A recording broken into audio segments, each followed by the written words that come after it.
put across the quick answer presentation tip. Maybe you may be aware of it, but still a reconfirmation. Please ensure on the left hand side you have got a margin.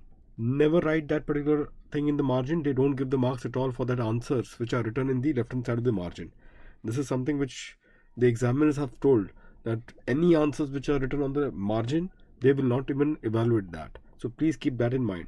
The answer sheet, left hand side, the margin is only for writing the question numbers, not that you are writing any content of your answer in the margin side.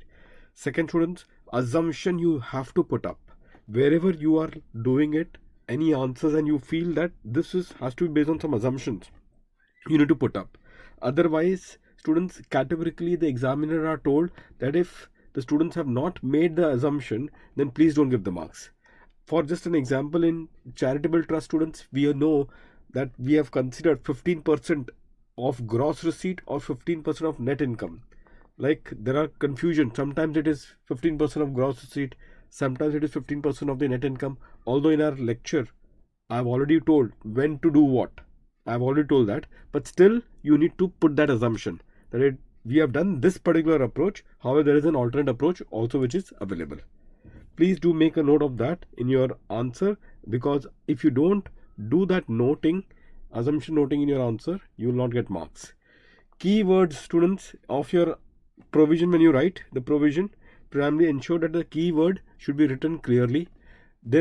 You may not write the section number, absolutely fine. They don't give the marks for. The examiner have told that there is no marks that carries for writing a section number, but definitely they will give a negative mark if you quote a wrong section number.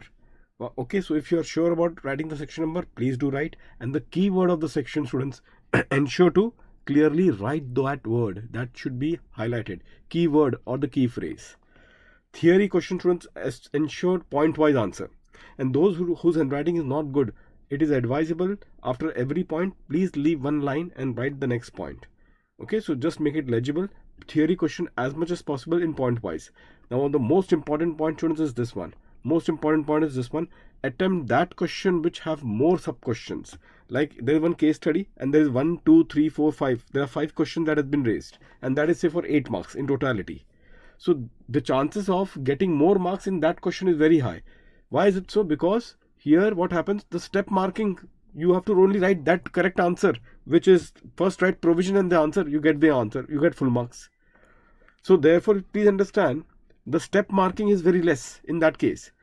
As against this, if there is another 8 marks question, which is a full-fledged 8 marks question, and that requires you to explain everything and then conclude it primarily, then you don't know how the step markings are being done, isn't it? So if supposingly, as you have the choice in every paper, one question is always choice that you can leave, and you are stuck with 2 questions now, in which one of the question has got sub questions, multiple sub questions.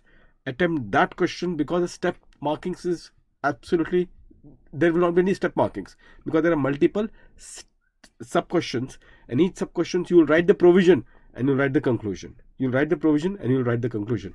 As against this, 8 marks full-fledged question without any sub question, which requires you to explain everything and then to conclude, maybe there would be the step marking. So which question to be left, which is the choice that you always get, that is one of the bases. But if you say that, sir, I didn't knew that question at all, in that case, so it's pointless.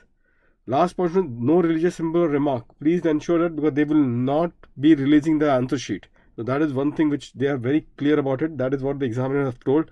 And don't zigzag the order. Like example is 3A, then you start to 3B, 4B, because you remember 4B well. So 3A, 4B, and then again come back to 3C. This is not the way. Complete 3A. If you don't know any part of that question, leave the space. Then put the next question 3C. Then move to the next particular question in the new page. Did you all got this one? All the best, students. Do well in the examination. This was the final tip which I thought just to share with all of you. Please don't mess up, at least on this particular point. Okay. Thank you very much, and God bless to all of you. You'll do well. Thank you.